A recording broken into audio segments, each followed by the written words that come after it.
하나님 아버지 하나님,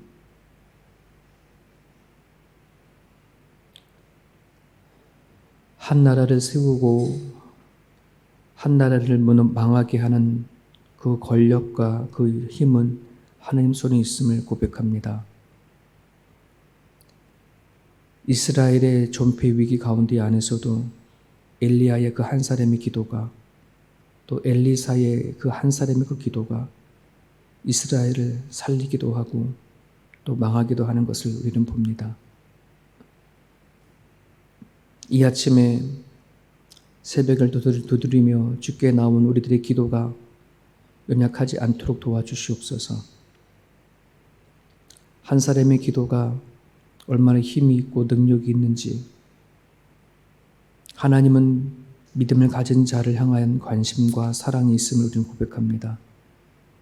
저들의 기도를 긍휼히 여겨 주시옵시고 믿는 자의 기도를 통하여 이 세상을 이끌어 가신 줄 믿사오니 하나님, 저희들의 간구에, 저희들의 주 기도에 능력이 있게 하여 주옵소서. 특별히 전쟁을 일으키며 수많은 사람들이 죽어가는 것을 눈 하나 깜짝하지 아니하는 러시아의 푸틴의 망행을 하나님 보시옵시고 하나님의 정의와 공의로 다스려 주시기를 간절히 바랍니다. 속히 끊게 하여 주옵소서.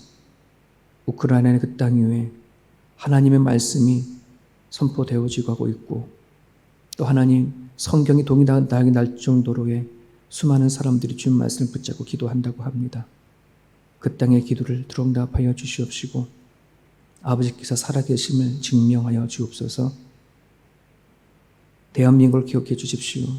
한강의 기적이 아닌 주님의 기적으로 일어난 나라입니다. 수많은 믿음의 사람들이 기도로 목숨을 내놓으며 세운 나라입니다. 하나님 그 땅 위에 하나님을 두려워하고 백성을 두려워할 자 하나님 세워주시옵소서.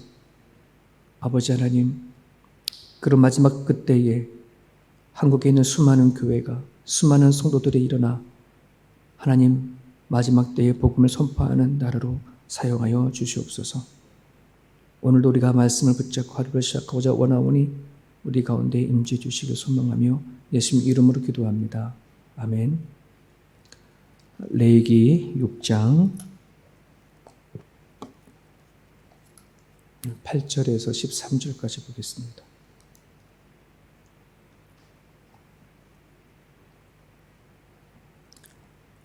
레위기 6장 우리 8절에서 13절까지만 보겠습니다. 같이 읽습니다. 여호와께서 모세에게 말씀하여 이르시되 아론과 그의 자손에게 명령하여 이르라. 번제의 규례는 이러하니라. 번제물은 아침까지 제단 위에 있는 석쇠 위에 두고 제단의 불이 그 위에서 꺼지지 않게 할 것이요, 제사장은 세마포 긴 옷을 입고 세마포 속바지로 하체를 가리고 제단 위에서 불태운 번제의 재를 가져다가 제단 곁에 두고 그 옷을 벗고 다른 옷을 입고 그 재를 진영 바깥 정결한 곳으로 가져갈 것이요, 제단 위의 불은 항상 피어 꺼지지 않게 할지니 제사장은 아침마다 나무를 그 위에 태우고 번제물을 그 위에 벌어놓고 화목제의 그름을 그 위에 불사를 지며 불은 끊임없이 제단 위에 피워 꺼지지 않게 할지니라. 아멘. 우리가 예전에 학교에서 공부할 때에 교과서가 있었고 또 그 교과서를 돕는 참고서라는 것이 있었습니다. 근데 여기 학교 여기 호주 와 보니까 아이들 가르쳐 보니까 교과서도 제대로 없고 참고서도 없고 뭐 그렇더라고요. 선생님이 그냥 알아서 하다 그냥 시키고 뭐 이러더라고요. 근데 우리가 예전에 그 공부할 때에 그 참고서를 보게 되어지면 참고서 뒤쪽에 보면 핵심 정리를 해놓은 부록 같은 것이 있었어요. 조그맣게. 그러면 그것만 뜯어가지고서 그거를 외우거나 또 그거를 이제 보고 했었는데, 오늘 레위기 1장부터 그 6장 7절까지, 오늘 이제 그 앞에 절까지는 이스라엘 백성들의 5대 제사에 해당하는 참고서 같은 이제 그런 내용이에요.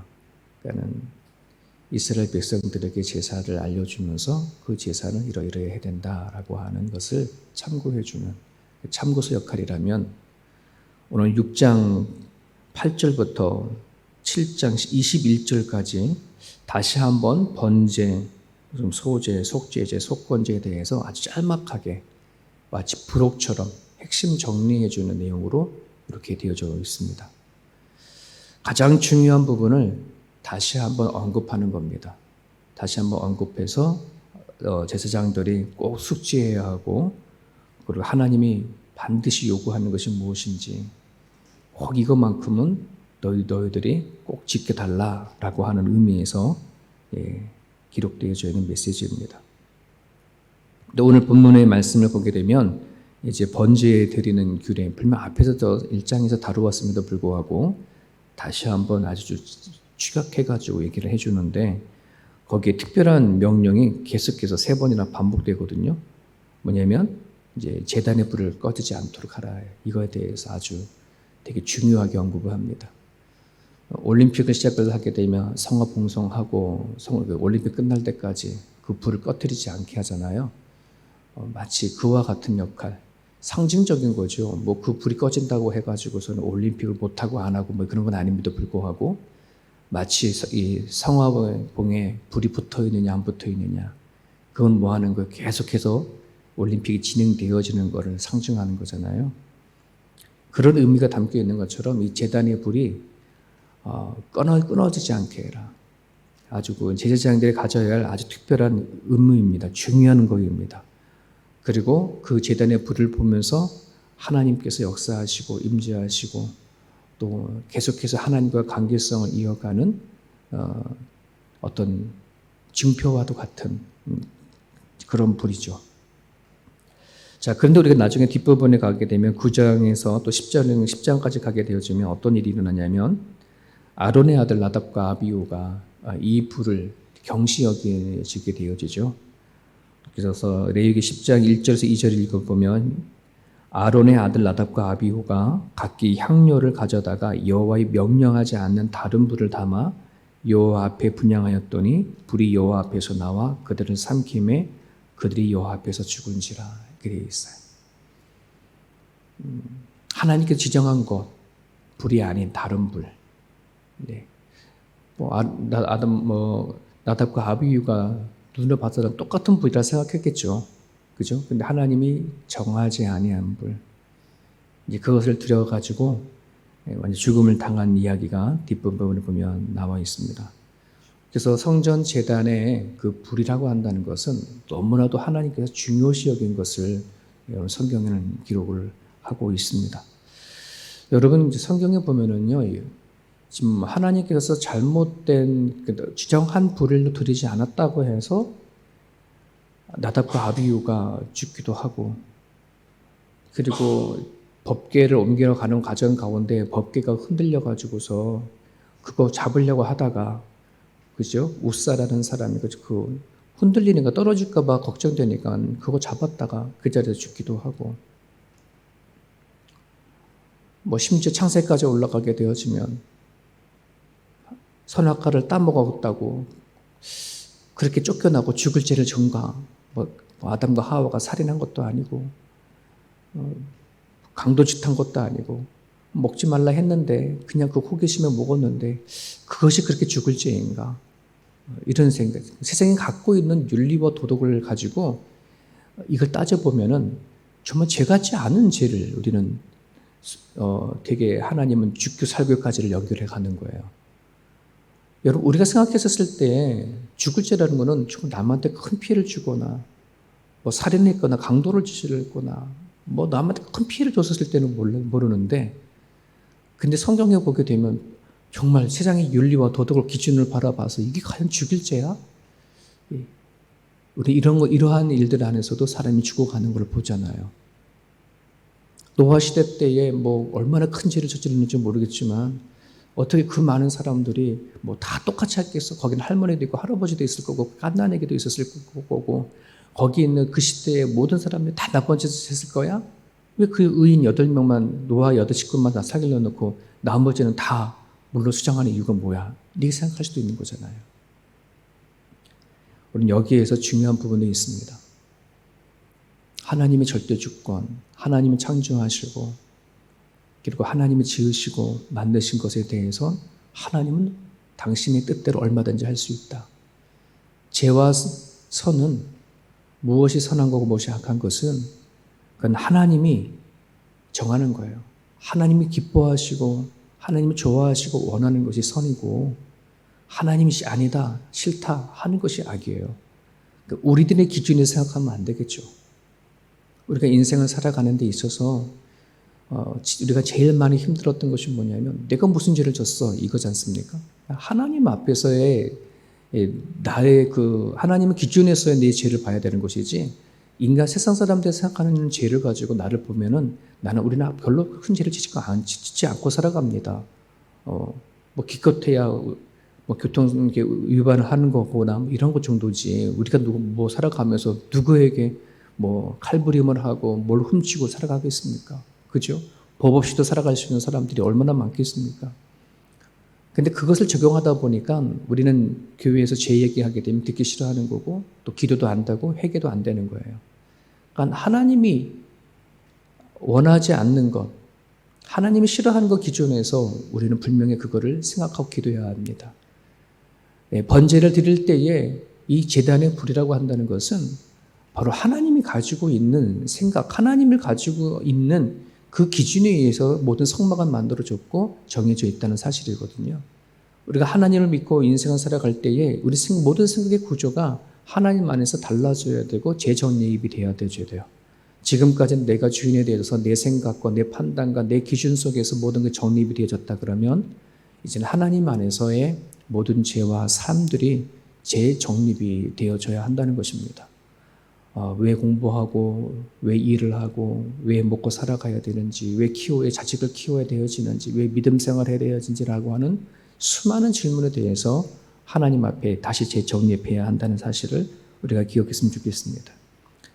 하나님이 불이 꺼지지 않고 계속해서 타오르게 하신 그 이유는 뭐냐 그러면 그 제단의 불이 계속해서 타오르는 그것을 통해서 하나님이 이스라엘 백성들과 관계 유지하겠다. 그리고 내가 너희를 통해서 관심을 갖고 사랑을 베풀겠다라고 하는 눈에 보여지는 그러한 약속들이죠. 마치 여호와의 이 불은 신혼부부가 결혼하면서 서로 반지를 주고받았던 반지와 같은 역할을 불이 꺼지지 않는 그 이상 내가 너희들의 마음을 보겠다, 알겠다. 그리고 내가 너희들을 통해서 사랑을 베풀고 하겠다 하는 것이 담겨져 있습니다. 이런 그런 부분들 안에서 번제 드릴 때 제단의 불을 꺼지지 않게 해라 하라고 하는 이 불은 이게 구약 시대부터 시작해서 오늘 우리 이 시대까지 끊임없이 꺼지지 않고 이렇게 꺼지지 않는 불이 있어요. 구약에 보게 되어지면 제단의 불이라고 한다 그러면 예수님 시대 때에는 예수님께서 우리 가운데 오셔서 십자가의 보혈로 피를 들어가셨던 예수 그리스도의 보혈의 피, 이거를 우리는 흔히 구약 시대에 제단에 꺼지지 않는 불과 같았다 이렇게 표현을 합니다. 왜냐하면 구약의 제단의 불은 번제를 태우고 그리고 정결케 하시고 용서해 주시는 것으로 상징이 되잖아요. 마찬가지로 예수님께서는 오셨을 때에 십자가 죽으시고 보혈의 피로 우리 죄를 용서해 주시고 정결케 하시는 것과 연결이 되어지기 때문에 이 제단의 불을 예수님의 십자가의 보혈로 이렇게 연결을 합니다. 그리고 예수 그리스도의 보혈의 피는 이제 성령 시대에는 성령 하나님으로 이렇게 연결이 되어지죠.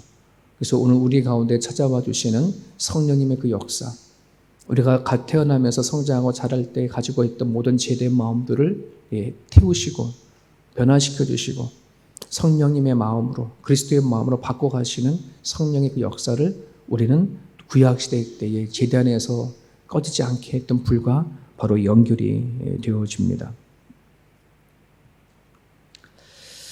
여러분 구약시대 때 보면 이스라엘 백성들을 구출하기 위해서 모세를 선택했었을 때에 하나님은 호렙산에 떨게나무로 이렇게 찾아와 주셨습니다. 불로 찾아와 주셨죠. 그리고 엘리야 시대 때에는 번제단을 세워졌을 때 그 번제를 태우는 것도 불로 태우시는 것을 우리는 보게 되어지는데 이처럼 하나님께서는 눈에 우리 인간에 보여지는 그 불로 인해서 당신께서 우리를 부르시고 또 우리를 사랑하시고 우리를 통해서 이끌어 가신다고 한다는 것을 항상 드러내 주시고 나타내 주신 것을 우리는 보게 되어집니다. 오늘도 우리들이 하나님과 동행하고 있는가? 하나님과 인격적인 관계 속에 있는가? 하나님과의 올바른 관계 속에 세워져 가는가 하는 부분들은 우리 시대 때는 성령과 반드시 연결되어 있습니다. 그냥 교회 안에서의 성령의 불이 꺼져진다고 한다면, 내가 살아가는 삶의 그 자리에 성령의 역사가 사라진다고 한다 그러면 마치 구약시대 제단의 불이 꺼진 것과도 같은 그런 모습들이죠. 그런 부분들 안에서 우리가 오늘날 끊임없이 성령의 충만을 놓고 우리는 기도해야 합니다. 여러분, 우리가 예배 시간에 우리가 이렇게 기도를 하기 전에 특히 이제 제가 앞에 나와서 5분 전에 말씀드리잖아요. 오늘의 예배 가운데 성령님께서 임재해달라고 우리 기도합시다 하면 사람들이 기도를 하겠죠. 오늘도 예배 가운데 찾아와 주셔서 알게 해주시고 깨닫게 해주시고 느끼게 해주십시오 라고 이렇게 기도를 하잖아요. 그러면 우리가 예배 가운데 한 시간 드려지는 예배 가운데 많은 분들은 그런 걸 많이 해요. 예배 시간에 깨달았습니다. 느꼈습니다. 이제는 이렇게 살아야 되겠네요 라고 하는 분들이 많이 말씀하시거든요. 그런데 그것이 그렇게 말하고 느끼는 것이 성령의 역사거든요. 눈에 보이지 아니하는 성령께서 우리 각자 가운데 찾아와 주셔서 느끼게 해주시고 깨닫게 하시는 거잖아요. 근데 수많은 사람들이 이걸 어떻게 생각하냐 그러면 다 자기 생각에서 멈춰져 있어요. 내가 생각하는 거로 생각하고 내가 느끼는 거로 생각을 하지 성령께서 주신 거라고 생각하지 않으니까 그 느끼고 깨달은 것에 대해서 별로 그 다음에 액션이 없는 거예요. 그냥 느끼고 마는 거죠. 깨닫고 말아버리는 거예요. 그 다음엔 액션이 없어요. 만약에 우리가 눈에 보이는 하나님께서 여러분들에게 나타나셔서 그러니까 지금 우리 보이지 않고 내 생각으로 하는 거지만 만약에 여러분들이 눈에 보이는 하나님이 나타나셔서 여러분들에게 깨달을 줄을 말해주셨다고 한다면, 여러분은 깨달은 것을 이야기했다라고 한다 그러면 아마 여러분들 그 말을 또 다르게 와닿을걸요. 이건 정말 하나님 내 앞에 오셔서 직접 말씀하시는 거구나 이렇게 생각해서 그 말씀을 완전히 암기를 해버리든지 그거를 살려고 아주 바둥바둥 할 거란 말이죠. 근데 우리는 눈에 보이지 않았다라고 하는 것 때문에 내 생각이다라고 하는 거로 치부해버려져서 그 성령의 역사를 우리 너무나 무시하고 거부할 때가 얼마나 많은지 몰라요. 그런 부분들 안에서 여러분, 성령 하나님은 반드시 성경을 통해서 얘기하셨어요. 내가 너희를 가운데 와서 깨닫게 하고 생각나게 하고 내가 도울게라고 하셨거든요. 그 성령의 하나님을 민감하게 반응하셔서 저들이 가정 안에서 여러분 기도하거나 말씀 볼 때나 또 주일날 예배 드릴 때나 저희 교회 안에 성령의 불이 꺼지지 않도록 늘 깨달음과 또 하나님의 역사를 날 수 있도록 여러분 기도해 주셨으면 좋겠고요. 눈에 보이지 않지만 여러분들의 그 기도, 저 의인의 기도는 역사하는, 치료하는 역사가 있다라고 하지 않습니까? 그 우리가 믿음을 가지고 여러분 기도했으면 좋겠습니다. 여러분 한 사람의 기도는 천하를 움직일 수 있는 기도라고 하는 그 확신을 갖고 기도할 수 있기를 바랍니다. 나 같은 한 사람의 기도가 뭐 어떻게 하겠나라고 하는 것이 아니에요. 하나님을 믿지 아니하는 사람을 움직이는 게 아니라 믿는 사람을 통해서 일하시고 여러분 한 사람의 기도를 통해서 일한다는 사실을 그걸 자부심을 갖고 살아가셔야 돼요. 그러니까 내 기도의 사이즈가 커져야 합니다. 여러분의 기도의 사이즈가 깊어야 합니다. 우리가 그럴 수 있는 우리 교회가 되어줄 수 있기를 간절히 바랍니다. 이 아침에 여러분 기도해 주실 때에 성부 하나님에 대한 관심과 사랑이 우리 가운데 임재달라고 기도해 주시고 성령 예수 그리스도의 보혈의 피로 우리 가운데 있는 죄를 씻어달라고 우리 악한 죄를 씻어달라고 기도해 주시고 살아간 삶의 현장 가운데 성령의 능력을 하나님께서 허락해 달라고 이 아침에 기도해 주셨으면 좋겠습니다.